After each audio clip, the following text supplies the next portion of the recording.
আসসালামু আলাইকুম ওরহমতুল্লাহি ওবরাকাতুহু। সম্মানিত সুধী, আল্লাহ তাআলা আমাদেরকে তার দিন দিয়ে তিনি ধন্য করেছেন এবং রাসূলুল্লাহ সাল্লাল্লাহু আলাইহি ওয়াসাল্লাম তিনি বলেছেন, খবরদার এই দিনের ব্যাপারে বাড়াবাড়ি করো না। ইয়াকুম ওয়াল গুলুয়া ফিদ্দিন, দিনের ব্যাপারে তোমরা বাড়াবাড়ি করো না কশিনকালেও, কারণ তোমাদের আগে যত জাতিগোষ্ঠী তারা ধ্বংস হয়েছে, আল্লাহ তাআলা তাদেরকে আযাব দিয়ে ডিস্ট্রয় করে দিয়েছেন। অন্যতম একটা কারণ ছিল দে ক্রস দেয়ার লিমিট, তারা দিনের ব্যাপারে বাড়াবাড়ি করেছে। সো আমরা কভু কোশ্চেনকালেও যেন দিনের ব্যাপারে বাড়াবাড়ি না করি। অন্যত্র আল্লাহ তাআলা বলছেন, লা ইকরাহা ফিদ্দিন, দিনে কোনো জবরদস্তি নেই, বাড়াবাড়ি নেই।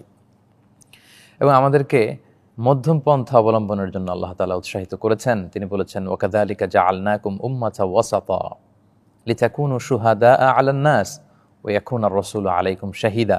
অনুরূপভাবে তোমাদেরকে উম্মাতান ওয়াসাতা মানে উম্মাতান আদলা উদুলা, তোমাদেরকে মধ্যমপন্থী জাতি হিসেবে এই পৃথিবীতে আবির্ভূত করা হয়েছে, যাতে করে তোমরা গোটা মানব গোষ্ঠীর উপর সাক্ষী হতে পারো, আর রসুল হতে পারেন তাদের উপর সাক্ষী। সম্মানিত শুধু ইসলামের যে অনন্য বৈশিষ্ট্যসমূহ রয়েছে তার মধ্যে অন্যতম হচ্ছে আল ওয়াসাতিয়্যাহ, মানহাজুল ওয়াসাতিয়্যাতি ওয়াল ইআতিদাল। ইসলাম হচ্ছে একটা ব্যালেন্সড অ্যাপ্রোচের নাম, ইসলাম হচ্ছে একটা ব্যালেন্সড লাইফ লিডিং সিস্টেমের নাম, ইসলাম হচ্ছে একটা ব্যালেন্সড অ্যাটিটিউডের নাম। আমরা যেন বাড়াবাড়ি না করি, এমনকি ছাড়াছাড়ি না করি। এক সাহাবী বললেন, আমি সারা রাত তাহাজ্জুদ পড়বো, ঘুমাবো না। এক সাহাবী বলল, আমি আজীবন রোজা রাখবো, রোজা ভাঙবো না। আরেকজন বলল, আমি স্ত্রীদের কাছেই যাব না। একথা শুনে রাসূল সাল্লাল্লাহু আলাইহি ওয়াসাল্লাম বললেন, তোমাদের কি হলো? মা বালু আকওয়ামিন ইয়াকুলুনা কাযা ওয়া কাযা, তোমরা নাকি এমন এমন বলো? বরং আমি তো নবী হয়ে স্ত্রীদের সাথে মিশি, আমি তো নবী হয়ে রাতে ঘুমাই, আবার তাহাজ্জুদের সালাতও আদায় করি। আমি তো নবী হয়ে মাঝে মাঝে নফল সিয়াম অফার করি, আবার মাঝে মাঝে রোজা রাখি না।